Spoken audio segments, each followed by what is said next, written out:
Today, on the Whole Person Mindset, we're talking to a man by the name of Michael, who was born to a hyper-abusive, drug-addicted mother who cut his fingers off at 4 years old, and the stepfather you pray you would never have, and a racist grandmother that pushed him away into an identity crisis.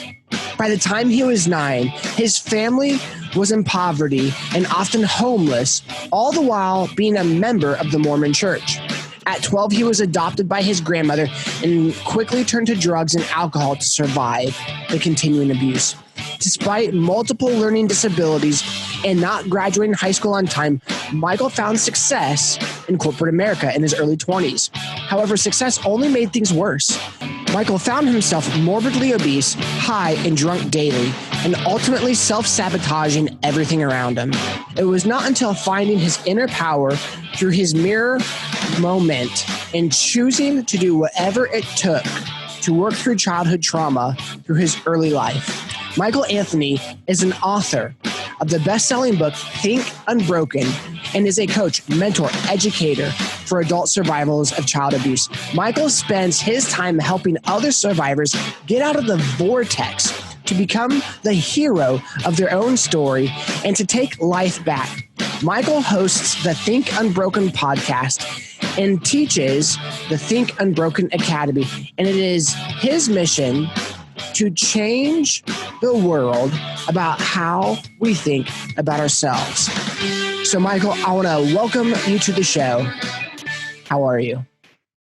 I'm amazing, my friend. Thank you so much. Very excited to be here with you today.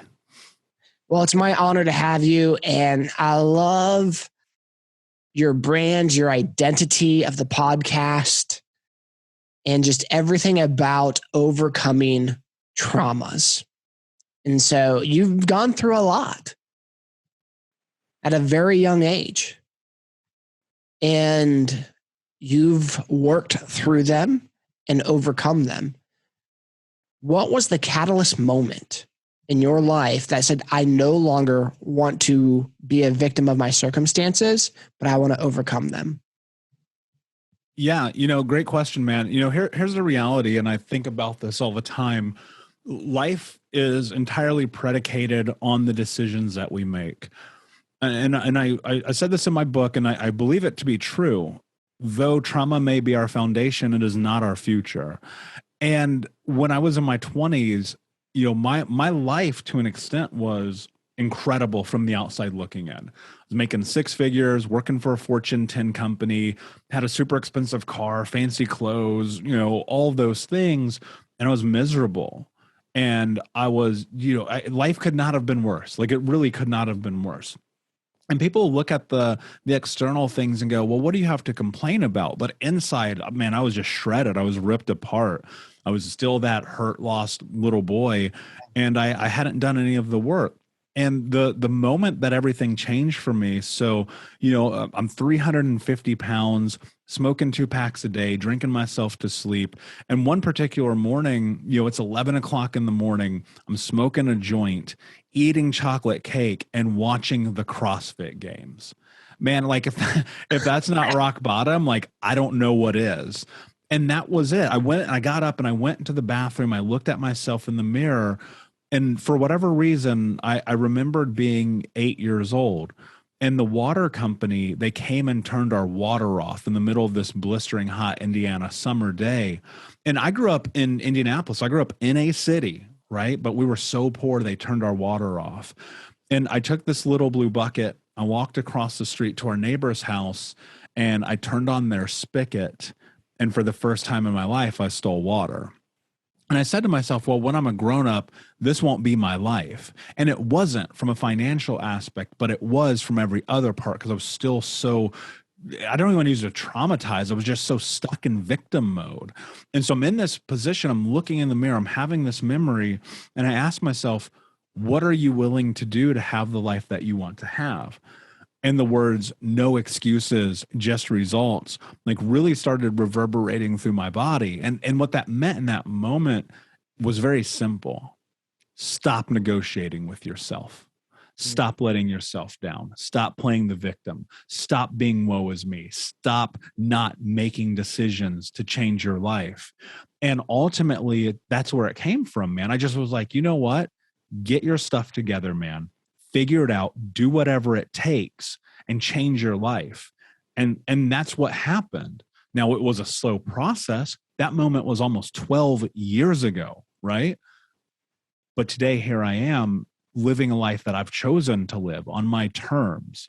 And I think it really comes down to understanding and looking at life from this perspective. The choices and decisions that we make, they all have consequences, good or bad. They all have consequences. There's an equal and opposite reaction to every action. That's easy, right? Well, if you're living your life out of accordance with the person that you want to be, that's going to be noticeable. You're going to feel it. You're going to see it. You're going to blame the world. You're going to say it's your fault. It's their fault. It's everybody's fault. And then you're going to start changing the way you think about your life. And you're going to decide that where you're at today is your fault. Yeah. And that's a hard reality to take. That's a hard pill to swallow, because that means that you are responsible for what's next. And I want to be clear, we're not culpable for the bad things that happen to us, right? It's not your fault that you were hurt or abused or, those terrible things that may have happened, but you have a decision to make today. And that's what ultimately became the precursor for everything that was next. I made a decision.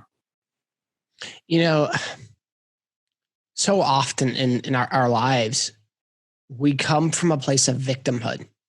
And I remember the catalyst in my life when I really started changing is I was in a job interview and, they asked me my different experiences and I was going through all this stuff, like why this job didn't work and this one didn't work. And by the end of it, he's like, yeah, I'm not going to hire you. And I said, why? So he's like, because you're a victim. You have a victim mentality. Regardless of what's happened to you, you have a victim mentality. And I remember like, no, I don't. And, interview ended, walked out. And I just remember driving and then like sitting at a car dealership, looking at cars and just thinking to myself, I do have a victim mentality. I don't take ownership for any of the crap that's happened in my life or the bad bosses that I've had. And while I can't control their actions, I could control me accepting that job where I worked for someone like that. And it wasn't at that moment, you're right, till I made the leap from victim to taking ownership of my circumstances and situations. When you're going through that process and you're blinded to your victimhood, how does someone, like for me, because it got called out. So how does someone become aware of a victim mentality? Because I'm sure I still have a little bit of victim mentality in my life that tries to rear its ugly head occasionally. How do we become self-aware when that happens? Yeah, that's a great question. Also, like, kudos to that dude for calling you out. Yeah. That matters. Like, that's interesting to me. I think that because reality on the backside of it, he might have just ended up going, this coworker, oh my God, this Evan guy came in, right? But in that moment, he was like, yo, dude, you are a victim.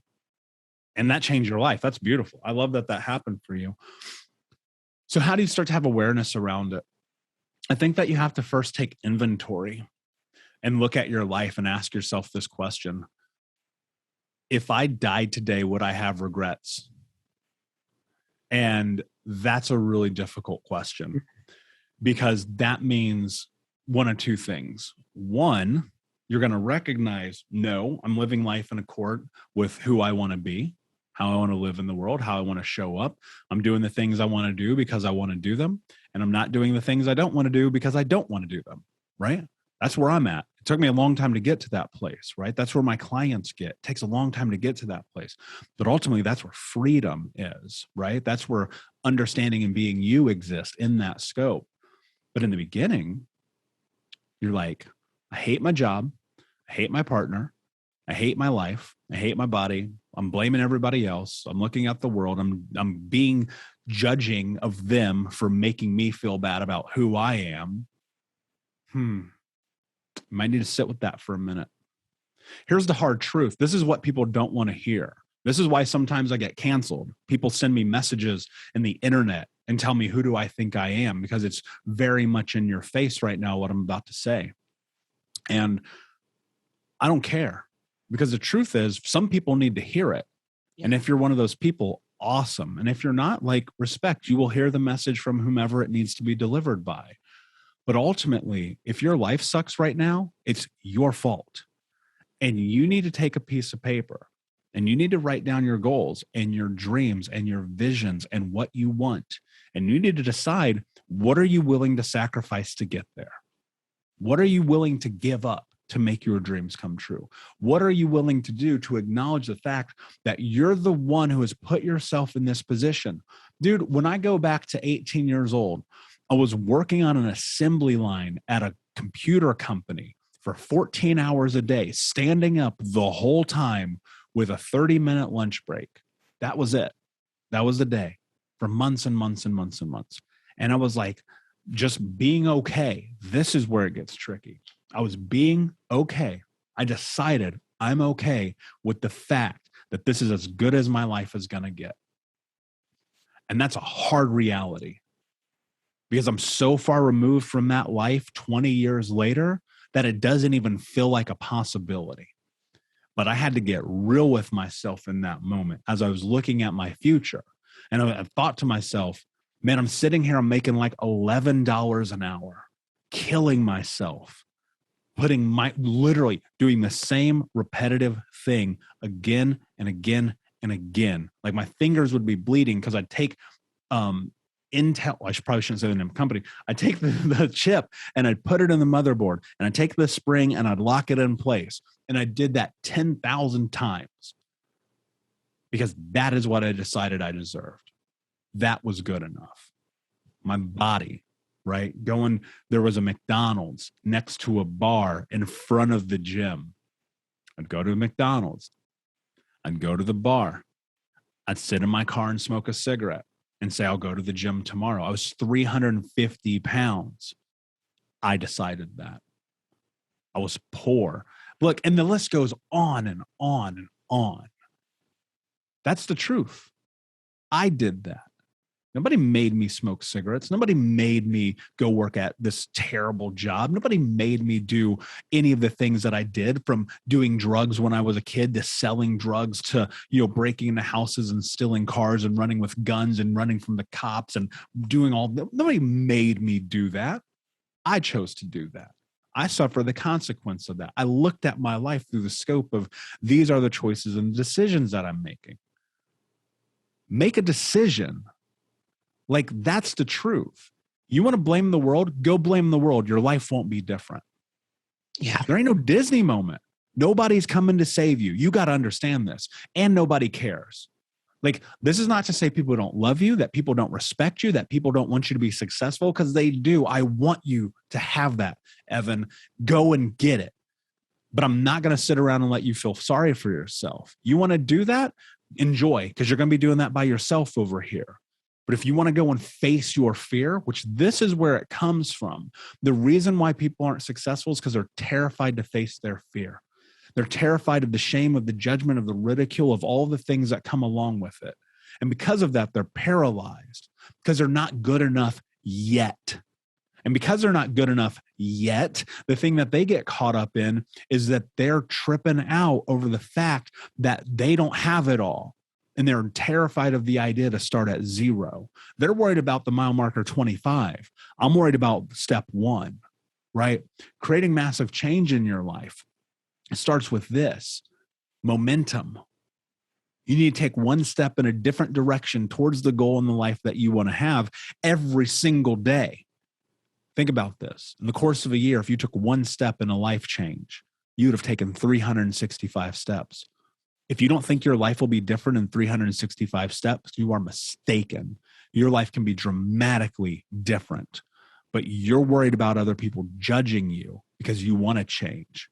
Look, Life is evolution. Life is about change. Life is about growth. Life is about, if I'm me like this tomorrow, I failed. That means I didn't learn anything today, right? Jay-Z has one of my favorite quotes of all time. He says, people around you saying that you changed. Well, I didn't do all this work to stay the same. You got people in your life pulling you down, talking about you're different, Evan. You think different. You talk different. You act different. You're moving different. You're not the same person. We can't get you to watch the game for 12 hours with us on a Sunday because you're building your life. Who do you think you are? Make a decision. Mm. So we're moving from victimhood to victor. And in that process, we still have traumas from the past. Mm-hmm. How do we work through the traumas that have been hurtful, meanwhile living from victory or the future self than the past self? Yeah, I mean, that's the $1 million question, right? Exactly. And the way that you do it is through patience. It's through patience. It's through doing the work. It's through showing up for yourself. It's through the discomfort of the growth, right? It's the same thing we're talking about. Because look, here's the thing. People always ask me this question. They go, well, when will I be done with trauma? I'm like, when you're dead. Because here's why. This is the hard part. This is like, in a practical sense, I believe this entirely with my heart. We are the sum total of all of our experiences leading up to this moment. Yeah. And that means that every single thing we've ever experienced has shaped who we are today. The good, the bad, the ugly, the terrible, the amazing, the in-between, all of those things create who we are. And then what happens is you start to go through this process that you can call healing, where you're like, man, I'm going to therapy. I'm going to coaching. I'm reading the books. I'm showing up for myself. And you'll be 10 years into it. This just happened to me a couple of weeks ago, right? And I was like walking down the street and I had this memory, this flashback pop in my head about this really dark thing that happened in my life. And it could have crippled me, right? It could have taken me through the spiral, into the vortex, into this darkness. But because I have the tools now, I was able to mitigate that impact. It's not that it wasn't there, but instead of being triggered for 2 weeks, it was like 2 minutes, right? Because now I know what to do. I know to go, okay, wait a second, take inventory of my body, breathe, look at the environment, ask myself, am I safe right now? Look at what's happening around me and go through that process, right? And so the thing is, and I think about this all the time, I wish the answer was, come to do one of my coaching programs, your life will be done. You're good. You don't have to do anything else. I've never done one thing in my life was different, ever, right? And because I recognize that the impact and ramifications of trauma are long-term, I've come to the realization, and maybe it's even acceptance, that this is a forever game. And that's why patience is so important, because I'm going to have my good days. I'm going to have my bad days. And people look at me as some kind of pillar, or they'll go, man, you've written all these books and you've traveled the world and you blah, blah, blah. And I'm like, I got human problems too. I'm over here having a human experience. I get mad. I get angry. I get out of character. I cry. I get hurt. I get heartbroken. But I have all the other side of it too, right? And so in this, I think the thing that people have to understand is when you start this process, and it's about creating massive understanding around how you got to where you are, it's to be patient with yourself and to give yourself grace and compassion and to simply look at it and go, yeah, you know what? This is a learning game, because every single day you're going to be different, and every single day you're going to learn more about you. And you want to have the right environmental supports, and you want to have a great therapist who is in alignment with you. You want to have a great community that supports you. You want to have a great partner who will bring you up. You want to have all of these things around you in the process, but you also have to have the tools, right? Is it journaling? Is it meditating? Is it yoga? Is it CrossFit? Is it, podcasts like this? What are the tools that you're using to make your life different? And to just simply and patiently move through this on a day-to-day basis. Because I can promise you, man, there are days where I wake up, it's 5 o'clock in the morning, and I go, why am I even doing this? I run businesses. I'm successful. I don't have to be doing this. I could chill, right? I could spend my morning reading books and just hanging out. And the reason that I do this is simple. It's because I have this North Star, man. I have this huge goal of ending generational trauma in my lifetime. That's crazy, right? In my lifetime. And how do you do that? Through education, through being on platforms like this, to having these conversations. And so when you're in this place, like, keep in mind, like, it's really about the day in, day out. Because I promise you, you'll wake up one day, you'll be like, I take on the world. I'm going to crush this. And then the next day you'll wake up and you'll be like, man, screw this. Why am I bothering? But one of the things that I do that's become incredibly beneficial, that I teach all of my clients, that I want people to carry with them, is to understand something. You are in control of your life. And that's why every single morning I wake up, I put my feet on the ground and I go, I'm in control of my life. You know what I mean? And that's such a big deal because people get stuck in that, right? And they lack the understanding of moving towards their desires, of creating what they want, of building that thing, because they're not patient enough. You want to be healed today. It doesn't work that way. You got to put in the work. Like think about this, man. Like, what's your greatest desire in life? You know, outside of like achievement stuff, like, the greatest desire that I want in my life is peace. You know, I don't want to struggle with anxiety at different times when it rears its head for apparent no reason. I want to be in a situation that, let's say it's chaotic, but my peace isn't shaken.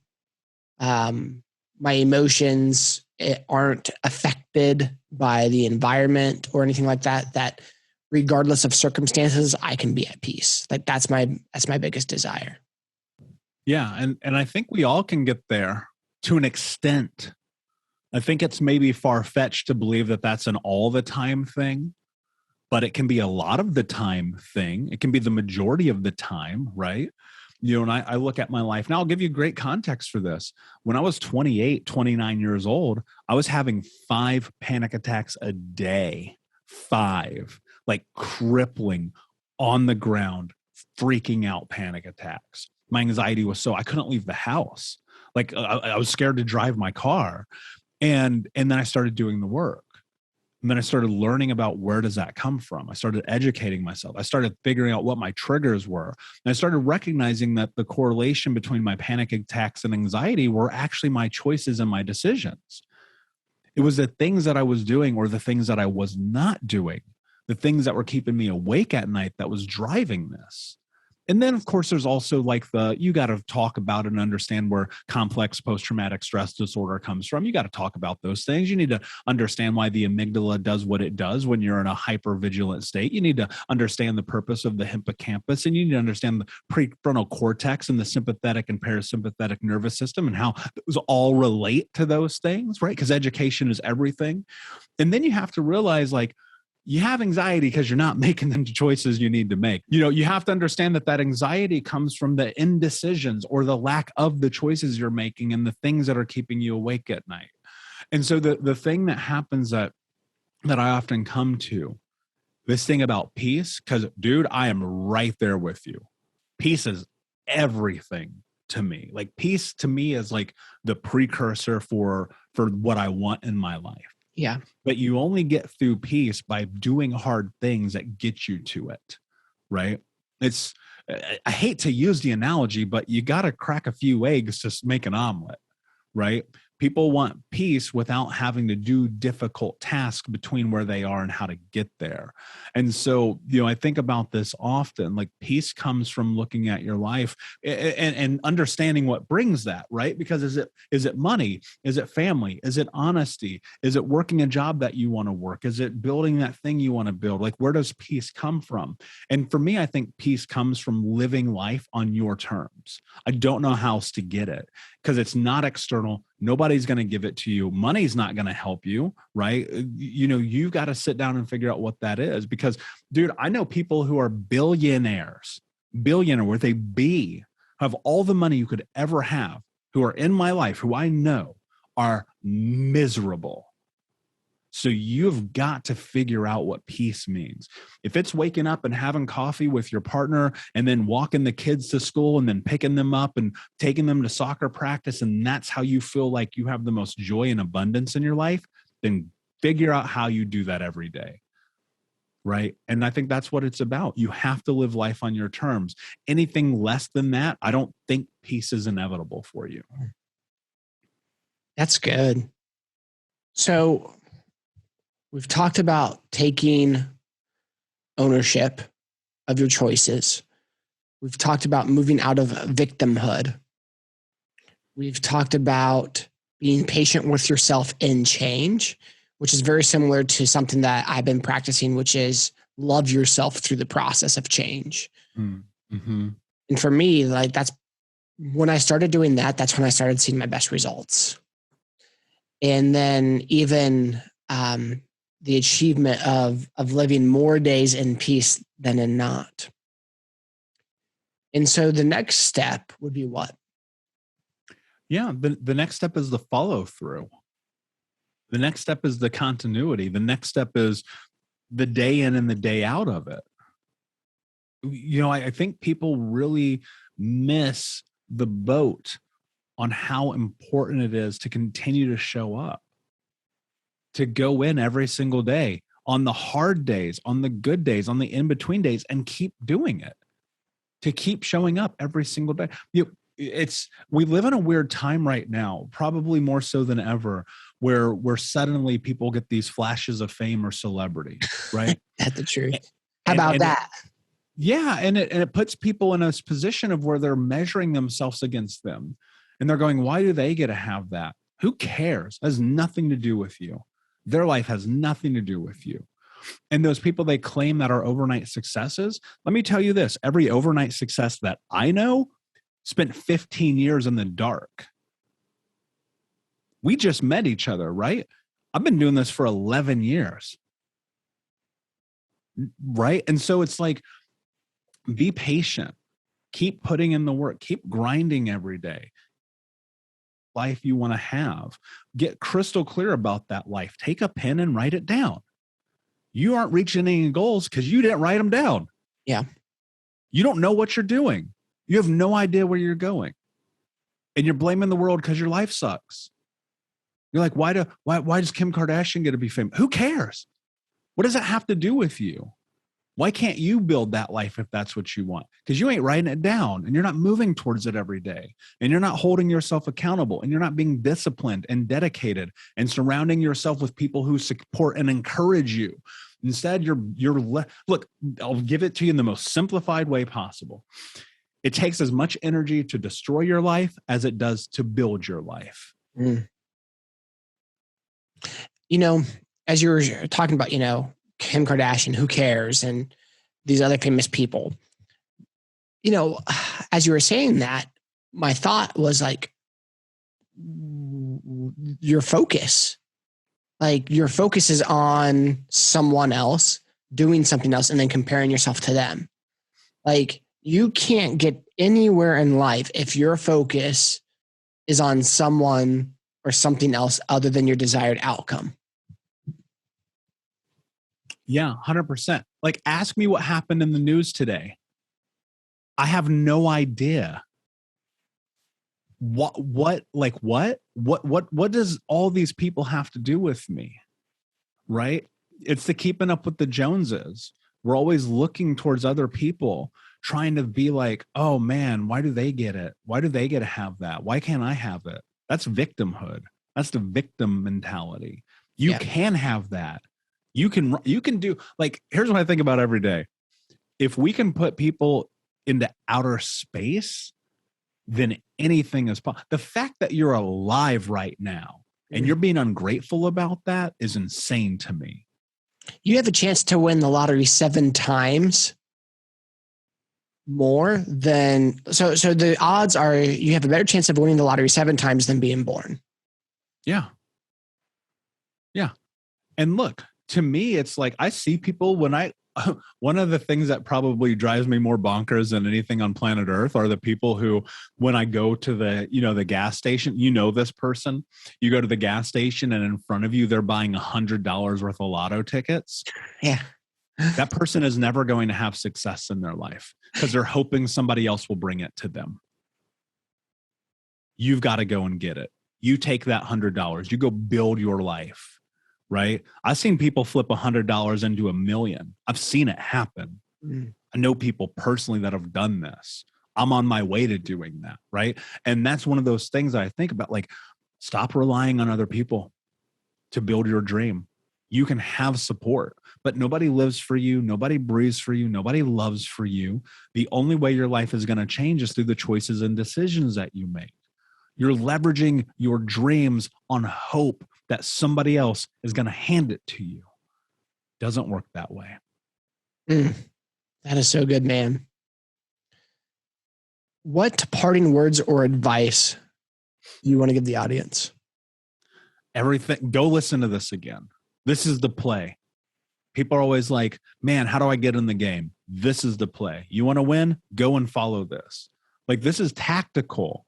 Here's one thing that drives me crazy about podcasts, man, is like, we come on, and I'm a host too. I've got a show. Let's not get it twisted. We come on, but we don't give anything to people that actually works. Sometimes it's just so heady and spacey and all of these things. But this is the play. We just gave you a framework.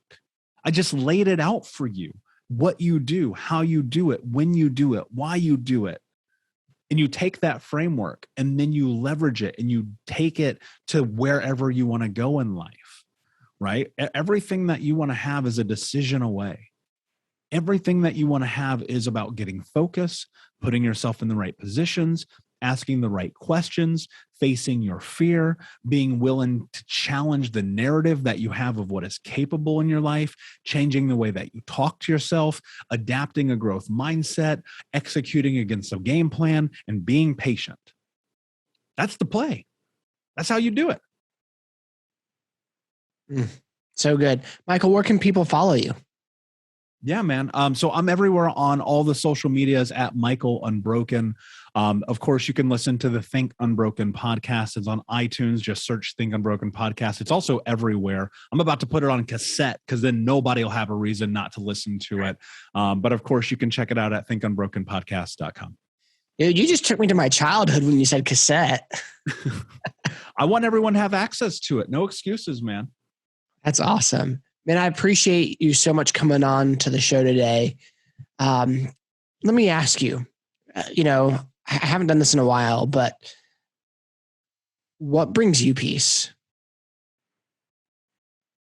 Here's my life in a most simplified way. This goes back to what I said.